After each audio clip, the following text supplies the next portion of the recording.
Hi, welcome to this video. You can set daily limit or daily time limit for apps on your iPhone or iPad by going to the settings app and using the screen time feature, right?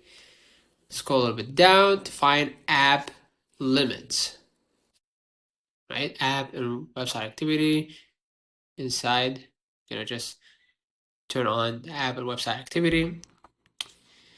Side, we can hit this tab app limit, add limit,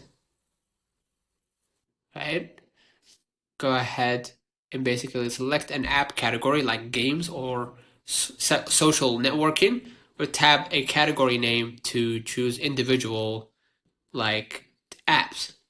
So let's say entertainment. Hit next. Choose the amount of time allowed for each day.